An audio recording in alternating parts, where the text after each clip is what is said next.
सिंध काबीना कचे में धड़ेलन खिलाफ ऑपरेशन करण की मंजूरी ॾेई छॾी। सिंध, पंजाब ऐं बलोचिस्तान जे पुलिस ऐं रेंजर्स जा जवान गॾियल तौर ऑपरेशन कंदा। काबीना पुलिस लाइ जदीद हथियार ख़रीद करण लाइ फंड जारी करण की मंजूरी ॾेई छॾी। काबीना बोर्ड मुतासिरनि जे घरनि जी तामीर लाइ रक़म जारी करण की मंजूरी ॾिनी।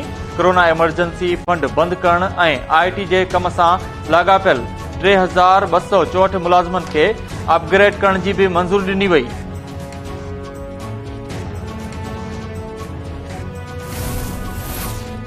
आंगुरनि ते ॻणण जेतिरा माण्हू बलोचिस्तान जे अवाम ऐं हथियारबंद फौज जे अज़म खे झुकाए नथा सघनि।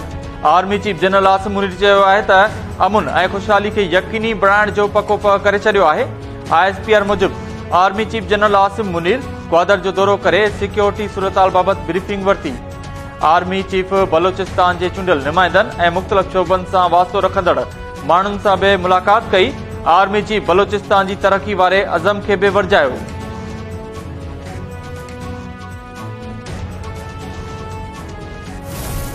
The coalition government was handed over an economy last year which was completely in shambles. To top it, the previous government had agreed to a loan facility in 2019 which was extended finance facility with the IMF. Unfortunately, instead of honoring the sovereign commitments, did not implement, rather before leaving the office had reversed. I and my team are absolutely committed to complete this program to the best of our ability. We have been in the process of 9th review. I think it has taken longer than it should have, in my opinion, because I have dealt with all the 12 reviews of the one and only completed program in Pakistan history. We seem to be very close to be signing staff level agreement, hopefully inshallah in the next few days.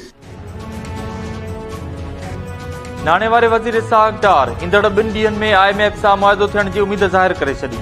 सियासी जमायतुनि खे बि मीसाक मुशत जी बि दावत।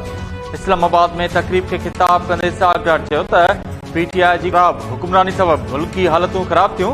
हालतूं कहिड़ियूं बि हुजनि, अॻूणी हुकूमत जे ठाहनि ते अमल कंदासीं। PTI जी ग़लति पॉलिसियुनि सबबि परॾेही सीड़पकारनि जे एतमाद खे नुक़सान पहुतो। मुल्क जे डिफॉल्ट करण वारनि ख़बरुनि में का बि सदाकत न आहे।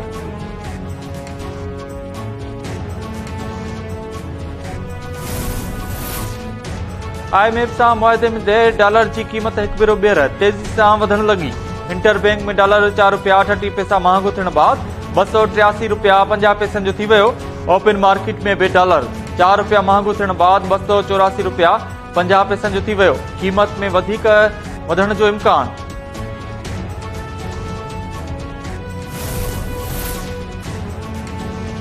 वफ़ाक़ी काबीना तोशाखाना जो रिकॉर्ड पब्लिक करण की मंजूरी ॾेई छॾी। दिफ़ा वारे वज़ीर ख्वाजा आसिफ तस्दीक कंदे चयो त पंहिंजे ट्वीट में ख्वाजा आसिफ चयो त तोशाखाना जो रिकॉर्ड जल्द काबीना डिवीज़न जे वेबसाइट ते अपलोड कयो वेंदो। फ़ैसिलो कुझु अवाम आॾो रखण लाइ कयो आहे।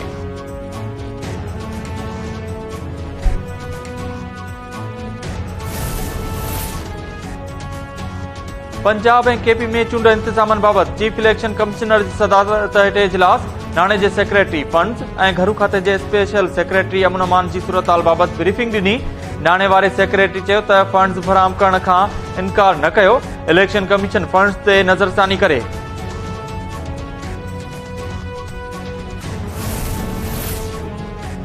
PTI जे वाइस चेयरमैन शाह महमूद कुरैशी जी चीफ इलेक्शन कमिश्नर सां मुलाक़ात। पंजाब में थींदड़ आम चूंडुनि बाबति ख़दशनि खां आगाह कयो। इलेक्शन कमीशन शाह महमूद कुरैशी खे ख़दशा ख़त्म करण की ख़ातिरी कराए छॾी। समूरनि सियासी जमायतुनि खे हिक जहिड़ा मौक़िया फराहम कराइण की भी ख़ातिरी कराई।